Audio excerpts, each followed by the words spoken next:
అదే negative energy తీసుకోండి, మనం తెలియకుండా ఎప్పుడు ఏదో కోల్పోయినట్టు, ఉదాసీనంగా ఉన్నట్టు, ఏదో ఏడుపు వస్తున్నట్టు, జీవితంలో అన్నీ ఉన్నా సరే వాళ్ళు చాలా నెగిటివ్గా మాట్లాడతారు. ఇంతేలే, నువ్వు అంతకంటే ఏం సాధిస్తావు, ఇంక జాలే, అందరూ ఏం చేస్తున్నారు, ఎంత పని చేసినా ఇంతే కదా, అసలు జీవితం చాలా చిన్నది కదా, నువ్వు ఎంత వరకు పని చేస్తావు.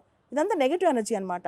మనల్ని ఎగతాళి చేసేవాళ్ళు, వ్యంగ్యంగా మాట్లాడేవాళ్ళు, అంతేకాదు మనకేం చేత కాదు అని అవమానించేవాళ్ళు, నెగిటివ్ ఎనర్జీతో ఎప్పుడు నిస్సహాయంగా నిస్సత్తుగా ఉండేవాళ్ళు, వాళ్ళ ముఖంలోనే మనకు కనిపిస్తుంది ఆ నెగిటివ్ ఎనర్జీ మొత్తం. ఇంకా వాళ్ళని చూడంగానే మన వల్ల ఏమీ కాదని మనకు కూడా నీరసం వచ్చేస్తుంది అనమాట. కొన్నిసార్లు వాళ్ళని పక్కన పెట్టుకున్నా వాళ్ళని అవాయిడ్ చేయం, వాళ్ళని దూరం పెట్టం, వాళ్ళని బయటికి పంపించాం. అదే దానిలో ఉంటూ ఉదాసీనంగా బతికేస్తూ వాళ్ళ ఏడుపోకాలు చూస్తూ మనం కూడా ఏడుస్తూ జీవితాంతం గడిపేస్తాం.